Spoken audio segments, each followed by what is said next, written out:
ठीक आहे. आज हा जाहीरनामा प्रसिद्ध करताना आमच्या अनेक लोकांना इथे मी बोलवलं नाही. याचं कारण ते आपापल्या मतदारसंघामध्ये प्रचार करत आहेत, त्याच्यामुळे मी त्यांना काही त्रास दिला नाही आणि इथे त्यांना बोलवलं नाही. परंतु मला असं वाटतं, एक मिनिट,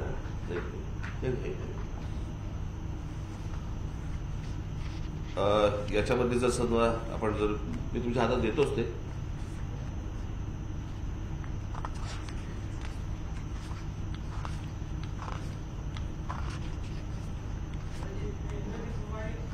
अनुक्रमणिका कुठे आहे ते आहे ना. हा इथला पहिला सेक्शन जो आहे तो म्हणजे मूलभूत गरजा आणि दर्जेदार जीवनमान. याच्यामध्ये पुरेसं अन्न, पिण्याचं पाणी, निवारा, महिला, कायदा सुव्यवस्था, आरोग्य, क्रीडा, बालसंगोपन, प्राथमिक शिक्षण आणि रोजगार. त्याच्यानंतर पुढच्या सेक्शनमध्ये आहे दळणवळण, वीज, पाण्याचे नियोजन, महाराष्ट्रभर शहरांचे जाळे, घनकचरा व्यवस्थापन, मलनिस्सारण, मोकळ्या जागा, इंटरनेट उपलब्धता, पर्यावरण आणि जैवविविधता.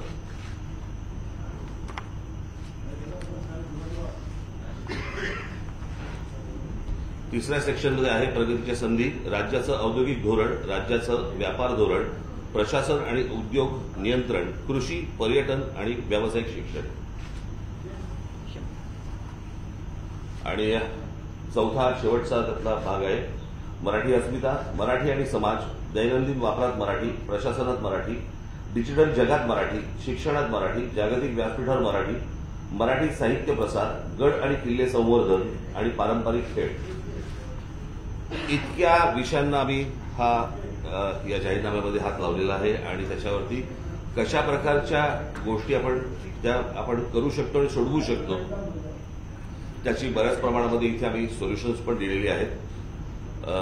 मला असं वाटतं जेव्हा आपण वाचाल त्यावेळेला आपल्या ही गोष्ट लक्षात येईल की त्याच्यामध्ये खूप डिटेलमध्ये खूप काम केलेलं आहे आणि त्याचा उपयोग मला असं वाटतं महाराष्ट्रासाठी पुढे भविष्यात खूप चांगल्या प्रकारे करता येईल. याच्यावर तुम्हाला काय विचारायचं असेल तर विचारा. दुसरी गोष्ट, अजून एक आम्ही पुस्तिका काढलेली आहे आणि ती पुस्तिका आहे म्हणजे आम्ही काय केलं. बरं का, म्हणजे साधारणपणे आज महाराष्ट्र नवनिर्माण सेनेला एक 18-19 वर्ष झाली आहेत. या 19 वर्षामध्ये आम्ही कोणकोणत्या गोष्टी केल्या, कोणकोणती आंदोलनं केली, काय काय गोष्टी झाल्या, या प्रकारची एक पुस्तिका आम्ही इथे काढलेली आहे आणि ती पण आपल्याला आम्ही देत आहोत. ती पण आपण मला असं वाटतं वाचून घेतली तर बरं होईल. ही पण डिजिटली जाणार आहे, त्याच्यामुळे याच्यावरती अजूनही प्रिंट किती केल्याचा आकडा नाहीये. बरं, महायुती किंवा महाआघाडी या दोघांनीही त्यांच्या जाहीरनाम्यामध्ये महिलांना 3,000 रुपये देऊ अशा घोषणा केलेल्या, अशी एखादी घोषणा आपल्या पक्षाकडून करावी असं तुम्हाला का वाटलं ना? याचं कारण असं आहे कारण त्याचं महाराष्ट्राचं एकूणच आर्थिक साधारणपणे गणित या गोष्टी पाहिल्याशिवाय तुम्ही या गोष्टींचा घोषणा करू शकत नाही. या घोषणांना काही अर्थ नाहीये. प्रश्न असा आहे की आताच्या सरकारने ह्या गोष्टी दिलेल्या आहेत, बरोबर आहे. राज्यावरती बोजा न येता जर यापुढे कंटिन्यू झाला तर त्याला मी गिफ्ट म्हणेन. पण उद्या जर समजा ह्या गोष्टी कंटिन्यू तुम्हाला करता नाही आल्या तर मी त्याला लाच म्हणेन. ती ब्राईब होऊ शकते. सो राज्याचं आर्थिक एकूण जे स्ट्रक्चर आहे हे बिघडता कामा नये कुठच्याही गोष्टींमध्ये. कोणी मला असं वाटतं कुठच्याही राजकीय पक्षाने या गोष्टींचा विचार केला पाहिजे. महिलांना पैसे मिळतात याच्यामध्ये दुःख नाहीये किंवा ह्याच्यामध्ये आनंदच आहे. त्यांना चांगले 4 पैसे मिळतात, चांगली गोष्ट आहे, सरकार देते. पण याच्यातनं आपण मला असं वाटतं पुढे काही अजून वेगळे खड्डे नाही खणत आहोत. म्हणजे आता शिवसेनेच्या उद्धव ठाकरेंच्या ह्याच्यामध्ये छत्रपती शिवाजी महाराजांची मंदिरं आम्ही उभी करणार म्हणून सांगितलं. मला असं वाटतं शिवाजी महाराजांची मंदिरं उभी करण्यापेक्षा मला असं वाटतं विद्या मंदिरं उभी करणं गरजेचं आहे आणि शिवाजी महाराजांचे गडकिल्ले संवर्धन करणं गरजेचं आहे. हे नंतर करा रे तुम्ही.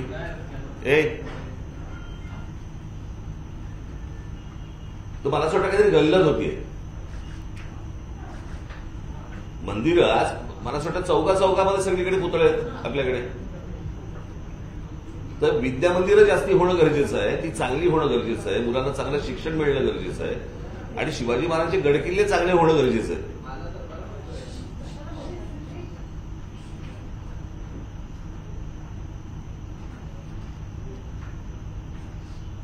सर 17 तारखेला आपल्याला मैदान न मिळण्यामागे काही राजकारण आहे असं वाटतं? मला काही माहिती नाहीये. मला याच्यात राजकारण आहे का काय मला माहिती नाही, नसावं या सगळ्या याच्यामध्ये.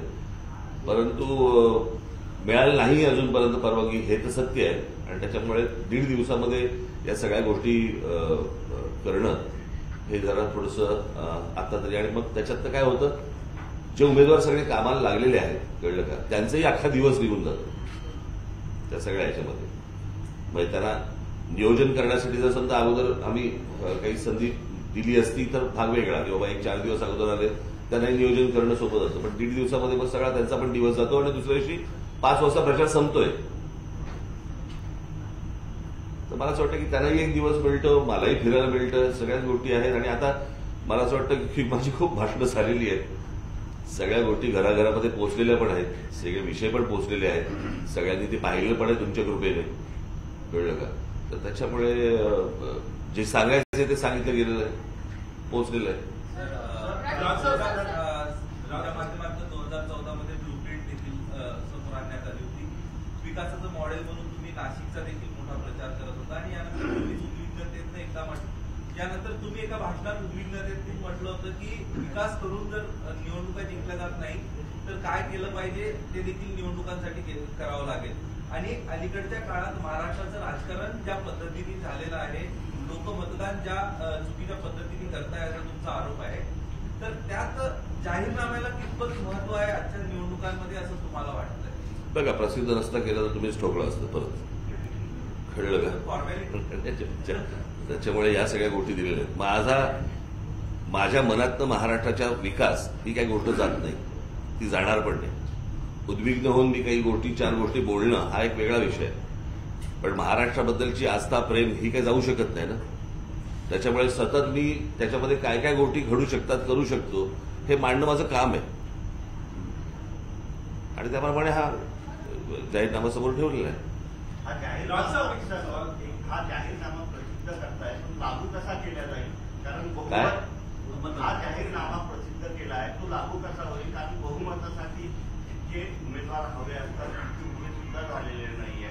त्यामुळे हा जाहीरनामा हे बघा, मी तुम्हाला एक गोष्ट सांगतो की यावेळेची निवडणूक ना तुम्ही सांगू शकत, ना मी सांगू शकत, ना कोणी परमेश्वर सांगू शकत काय होणार आहे. मला माहिती नाही तुम्ही पत्रकारितेमध्ये किती वर्ष आहात, परंतु महाराष्ट्राच्या राजकारणात अशा प्रकारची निवडणूक आजपर्यंत कधी झालेली नाहीये. बरोबर की नाही? म्हणजे जर समजा तुम्ही गेली लोकसभा पाहिली असेल, तिथला एक खासदार सुरुवातीला 1 मताने निवडून आला होता. बरोबर की नाही? असं तर आपण कधी बघितलं नव्हतं. मग रिकाउंटिंगमध्ये काहीतरी 39 मतांनी कधी निवडून आला, असंही कधी बघितलं नव्हतं. खासदारकीची निवडणूक होती. या विधानसभेच्या वेळेला आता मला जे लोकांना सांगायचंय ते मी सतत सांगतोय की गेली 5 वर्ष विसरू नका.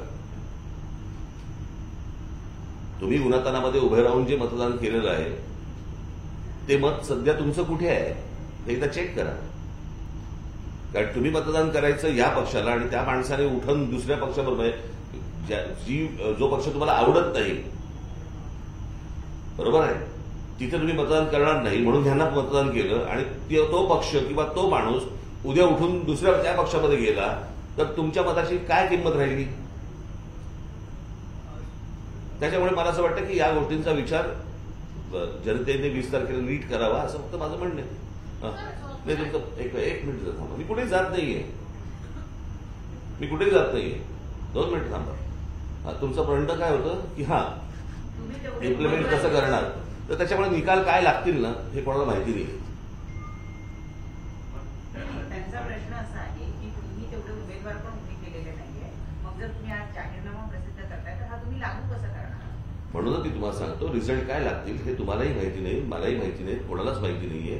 त्याच्यामुळे प्रश्न असा आहे की माझ्या हातात ही गोष्ट येईल या आशेनेच ही गोष्ट आपण समोर ठेवतो ना. आता बाकीच्या पक्षांनी ज्या प्रकारे जाहीरनामे प्रसिद्ध केले त्याला खात्री आहे का सत्तेत येतील? बरोबर की नाही? खरं बघायला गेलं तर प्रत्येकाने माझ्यापेक्षा कमी उमेदवार उभे केलेत. पण त्यांची महायुती हो ना. आघाडी आहे. अहो ते कुठची युती घेऊन बसल्यात, वेगवेगळी होर्डिंग्स लावत आहेत. युत्या आघाड्यांमध्ये वेगवेगळीच होर्डिंग्स लावत असतील तर आपण जरा नीट विचार केला पाहिजे या गोष्टींकडे. शिवाजी पार्कवरती मला असं वाटतं तो विषय संपलाय. काल शिवाजी पार्कवरती नरेंद्र मोदी यांची सभा झाली.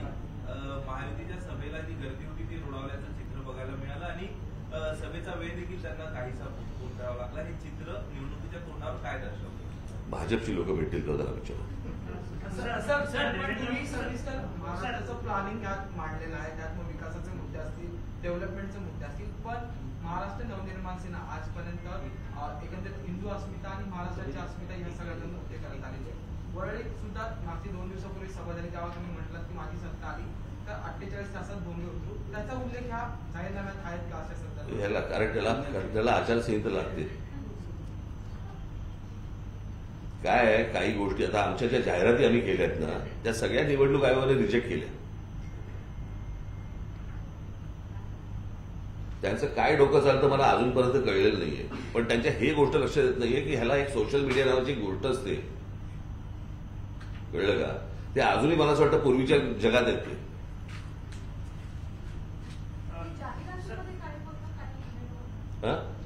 त्या जाहिराती रिजेक्ट झाल्या.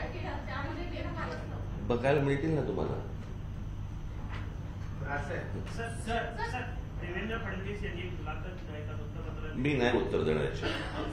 पाणीबाबत त्यांनी मी उत्तर देणार नाही या सर, गोष्टीचं. मूलभूत गरजा म्हणून तुम्ही रोजगाराचा उल्लेख त्या ठिकाणी केलेला आहे. अनेक ठिकाणी अन्न, वस्त्र, निवारा याच्यावर जास्त फोकस केला जातो. रोजगाराचा मुद्दा जो आहे तो कशा पद्धतीनं तडीस देण्याचा प्रयत्न असेल? मला असं वाटतं मी माझ्या भाषणामधनं किंवा मुलाखतीमधनं मी काही गोष्टींबद्दल बोललोय. एक तर महाराष्ट्रासारखं एक औद्योगिक राज्य, बरोबर, आणि त्याला खूप वर्षांची परंपरा आहे. म्हणून मी तुम्हाला सांगतो या देशात कुठचं दुसरं नाहीये. जगामधनं कुठूनही जर एखादा उद्योगधंदा येणार असेल तर त्याची पहिली प्रायोरिटी ही महाराष्ट्र असते. आणि असलेले उद्योग आणि येऊ घातलेले उद्योग यांना जर समजा तुम्ही सरकार म्हणून जर समजा सांगितलं की तुम्हाला कोणकोणत्या जागा तुम्हाला भरायच्या आहेत, कोणकोणत्या नोकऱ्या तुमच्याकडे आहेत, तुम्हाला कोणकोणत्या प्रकारची माणसं तुम्हाला हवी आहेत, हे जर महाराष्ट्रामध्ये जर समजा समजलं तर ती माणसं जाऊन इंटरव्ह्यू देतील ना. आपल्याकडे जर नोकऱ्या उपलब्ध होतात आणि त्या नोकऱ्या इथे उपलब्ध झाल्याचं बाहेरच्या राज्यात कळतं पण माझ्या राज्यात कळत नाही, यासारखं दुर्दैव नाही. आमच्याकडे तुमच्या रिक्षाचे परवाने निघतात, टॅक्सीचे परवाने नव्याने निघतात, ते आमच्या मुलांना नाही कळत महाराष्ट्रात.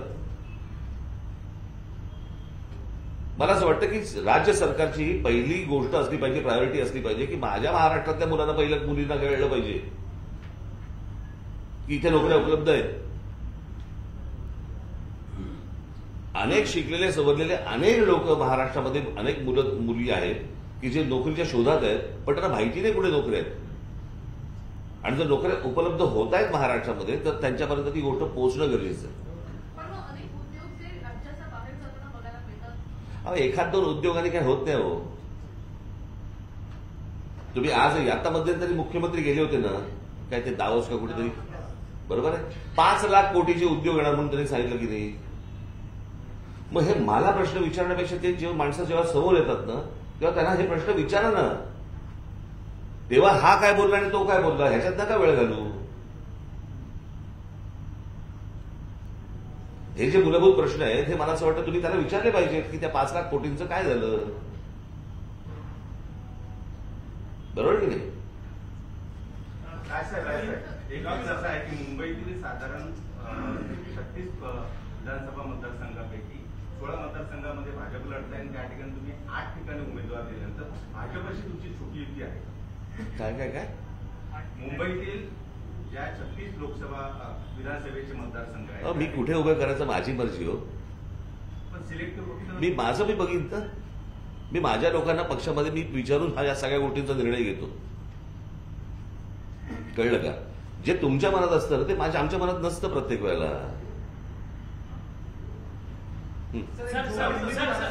आलो जर थांब. इथे काय छुपा रस्ता आहे का जायला बाहेर? हा 2 मिनिटं कशाला ओरडत आहे? सर झोपडपट्टी मी बघितलं की येणार ना तुमच्याकडे प्रश्न विचारणार आहे ना.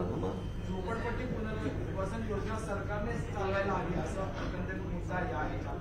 खरं तर महाराष्ट्रात किंवा देशातील सर्वात मोठी झोपडपट्टी मुंबईत आहे धारावी. त्याबद्दल तुमचं मत काय? मी हे अनेकदा माझ्या भाषणामधनं म्हटलेलं आहे की हा जो नफा आहे हा नफा राज्य सरकार का सोडतंय? हा राज्य सरकारला मिळणारा नफा आपण बिल्डरांच्या घशात का घालतो? झोपडपट्टी पुनर्वसन योजना जर समजा राज्य सरकारने केली त्यांनी पार्टनर कोणालाही घ्यावा तो विषय वेगळा, पण ही जर समजा राज्य सरकारने जर समजा केली तर त्याचा नफा राज्याला मिळेल जो बिल्डरांना मिळतोय. तर तुमचं सरकार आलं तर मग ह्याच्यावर पुन्हा एकदा विचार केला जाईल? 100% अडाणीकडून काढून 100%. कशाला खाजगी कशाला माणसं पाहिजेत तुम्हाला? कोणी का बिल्डर असे ना मुळात या पहिल्या झोपडपट्ट्या येत आहेत कशा? बरोबर आहे? यांना कोण वसवतंय? काय आहे? हा धंदा झालाय. इथे उभ्या करायच्या, मग इथे ती जागा एसआरए मध्ये आणायची, मग इथून उचलायच्या दुसरीकडे द्यायच्या. बोल. सर एक राजकीय प्रश्न आहे. तुम्ही म्हणतात की गेल्या 5 वर्षात राज्यात काही झालंय ते सगळ्या जनतेने बघावं त्याच्यानंतर मतदान करावं, परंतु देवेंद्र फडणवीसांचं एक वक्तव्य होतं की 2 पक्ष फोडून मी सत्तेवरती आलेलो आहे म्हणून. तर मग ही तुम्ही म्हणतायत की कोणावरच्या चिन्हावरती निवडून आले आणि कुठे? मला असं वाटतं मी लोकांशी बोललेलो आहे. लोकांनी या गोष्टीवरती विचार करावा. परंतु सर तुम्ही काही माध्यमांना मुलाखती देताना सुद्धा म्हणतात की बहुतेक कळलंय की भाजपचा मुख्यमंत्री. बघा माझ्या दृष्टिकोनातनं कामं होणं महत्वाचं आहे. हा फाफट पसारा जो आहे ना हा फाफट पसारा सुधारला पाहिजे. सर हा विरोधाभास नाही का? ह्याच्यात कसला आला विरोधाभास? एक त्यांची भूमिका झाली, कळलं का? एक माझा विचार झाला या गोष्टीमध्ये. तुमचं म्हणणं मी तसाच वागू असं म्हणणं असेल तर मी तसा वागायला तयार आहे ना. मला काही प्रॉब्लेम नाही त्यातला. पण जेवढा इथे माझ्यासमोर जेवढा कंठ काढतात ना तेवढा फक्त समोरच्या ज्या पत्रकार परिषद असतात ना तेव्हाही काढत जा.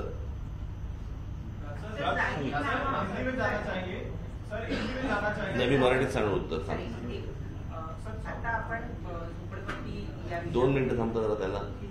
ते मगापासून खूप वेळा हात होते. हात 2 मिनिट. सर 2 मुद्दे हैं जिनको लेकर आप सबसे ज्यादा वोकल रहे हैं. जहां कहीं भी आप चुनाव प्रचार में जाते हैं उसकी चर्चा सबसे ज्यादा करते हैं. अवैध बांग्लादेशी जो घुसपैठ कर रहे हैं महाराष्ट्र में कई सारी जगहों पर, मुंबई में भी एक बड़ी समस्या बने हुए हैं, वो एक है. और एक अवैध लाउड स्पीकर जो हमेशा आप अपने चुनावी सभा में बोलते हैं कि वो अगर मैं सत्ता में आ जाऊंगा तो उतार दूंगा, लेकिन आपके मैनिफेस्टो में उसकी चर्चा नहीं दिखाई दे रही है. वजह क्या है? आता उत्तर दिलं ना त्याचं. हिंदी में थोड़ा जानना चाहिए. नाही आपण मराठीत समजतं सगळ्यांना. मी होर्डिंग पण मराठीत लावलेत. मी त्याची टाइम्स ऑफ इंडियाला जाहिरात पण मराठीत दिली होती. समजतं सगळ्यांना. जो प्रश्न विचारला 4-5 दिवसांपूर्वी टाटा इन्स्टिट्यूट ऑफ सोशल सायन्सचा एक अहवाल आलाय. जाहीरनामा हा भविष्याकरताच असतो बहुतेक वेळेला.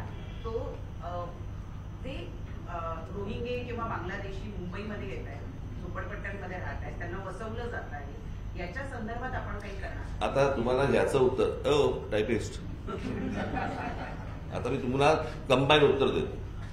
उद्या ज्यांच्याबरोबर समजा मला जायची वेळ येईल आली जर समजा तर माझा मॅनिफेस्टो पहिला असेल की ह्याच्यावरती त्यांचं उत्तर काय. कळलं का? आज जाऊन खुर्च्या उभवणे हा माझा धंदा नाहीये. पण ह्याच्यावरती जर समजा उत्तर मिळणार असतील तर मला असं वाटतं जास्ती चांगलं होईल. बोल. हा सॉरी तुमचा प्रश्न काय होता? तर त्यामध्ये हे जे बांगलादेशी किंवा जे रोहिंगे येत आहेत मुंबईवर आक्रमण करतात किंवा मुंबईमध्ये ते राहत आहेत किंवा त्यांना वसवलं जात आहे, या संदर्भामध्ये आपण त्यांच्याशी चर्चा करून त्याचं उत्तर मी तुम्हाला एक गोष्ट सांगू. मी माझ्या भाषणामधनं अजून एक गोष्ट बोलतोय बरं का. ती म्हणजे पोलिसांना या सगळ्या गोष्टी माहिती आहेत. त्यांना कुठे काय चाललंय ह्या सगळ्या गोष्टी डिटेलमध्ये माहिती आहेत. आपल्याकडे लॉ आहे, ऑर्डर नाही आहे. या गोष्टींवरती मला असं वाटतं की राज्याचा विचार करता कोणाचाही बाकीच्यांचा विचार न केला पाहिजे आणि त्यातनं मला असं वाटतं कारवाई होणं गरजेचं आहे. हे एकदा होताना दिसलं तर यायचं बंद होतं. मी अनेकदा माझ्या भाषणामधनं अनेकदा ही गोष्ट सांगितलेली आहे की 4 प्रकारच्या जमिनी असतात. एक असते केंद्र सरकारची, एक असते राज्य सरकारची, एक असते महानगरपालिकेची आणि एक असते खासगी. बरोबर? केंद्र सरकारच्या जमिनीवरती झोपडपट्ट्या होतात किंवा अनधिकृत बांधकामं होतात, राज्य सरकारच्या होतात, महानगरपालिकेच्या होतात, खासगी नाही होत कारण त्याला आईबाप असतो. जर समजा आपण गोदरेजची जागा आपण बघितली, गेले अनेक वर्ष ती जागा तशीच्या तशी आहे कारण त्याला आईबाप आहे. मला असं वाटतं राज्य सरकारने या गोष्टींचा विचार केला पाहिजे की आपल्या ज्या जागा आहेत यांच्यावरतीच ह्या सगळ्या गोष्टी अनधिकृत बांधकामं का होत आहेत. माझं ह्याच्याही पलीकडे पुढे जाऊन असं माझं म्हणणं आहे की काही विषय हे मला असं वाटतं सर्व राजकीय पक्षांनी एकत्र येऊन या गोष्टींचा विचार पण करणं गरजेचं आहे. तो करतोय का हा करतोय आणि हा करतोय का तो करतोय, मी थोडंसं स्वप्नातली गोष्ट बोलतोय. पण मला असं वाटतं की एकूण राज्याचा विचार करता येतो एकूण राज्याचा विचार करता मला असं वाटतं या जमीन ह्या गोष्टींचा विचार करणं खूप गरजेचं आहे. कसं आहे, शेवटी ही माणसं बाहेरून जरी आतमध्ये आली तरी जमिनीवरती राहणार आहेत ना. या जमिनीचा जर विचार नीट केला सरकारने तर मला असं वाटतं कुठे राहतील, समुद्रात. आणि ह्या सगळ्या गोष्टी पोलिसांना नीट माहिती आहेत. याच्यावरती जर समजा कारवाई, आता तुमचा जो प्रश्न होता भोंग्यांचा, बरोबर आहे, मी ज्यावेळेला ती गोष्ट बोललो त्याच्यात भोंगे बंद झाले होते. जर राज्य सरकारने त्यावेळेला जर साथ दिली असती तर ते कायमचे बंद झाले असते. पण ते बंद करण्याच्या ऐवजी माझ्या महाराष्ट्र सैनिकांवरती 17,000 जणांवरती केसेस टाकले.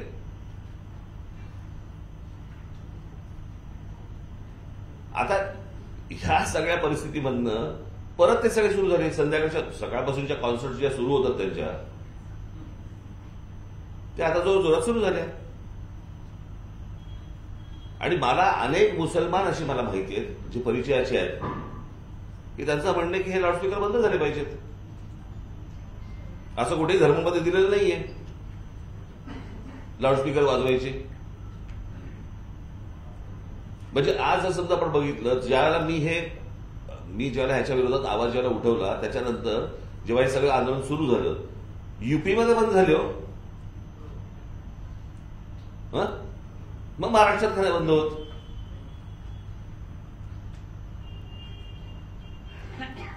लाऊडस्पीकर तुमच्या उत्सवाच्या दिवशी आपण समजू शकतो. तो कोणाचा उत्सव समजा असेल, उद्या आपला गणपती असेल, उद्या त्यांचं काही असेल, एक 10-12 दिवसाचं आपण समजू शकतो सगळ्यांच्याच धर्माचं. 365 दिवस 24 तास तुम्ही ही गोष्ट चालवायची, ही कुठची पद्धत आली धर्माची? आणि मला एक अजूनपर्यंत गोष्ट कळली नाही. आता तुम्ही आपण आपल्या सगळ्या घरांमध्ये देवारा असतो, बरोबर? आपण घरामध्ये घरातनं निघताना आपण देवारासमोर जातो, नमस्कार करतो, पूजा काहीतरी करतो आणि बाहेर निघतो, बरोबर? आपण सगळे पूजा करायला रस्त्यावरती येतो.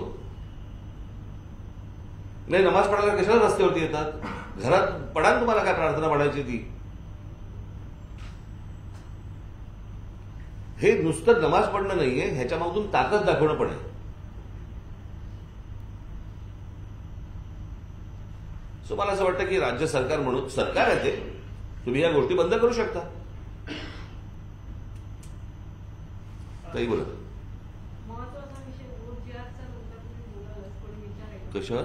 वोट जिहाद नावाची एक जोरात चर्चा सुरू आहे. वोट जिहाद? हा, तर त्या विषयात तुम्ही बोलालच, पण दुसरा एक बोलालच नाही, मला वोट जिहाद काय? मुसलमानांनी मतदान करणं म्हणजे वोट जिहाद आहे. अच्छा, त्याला नाव दिलं.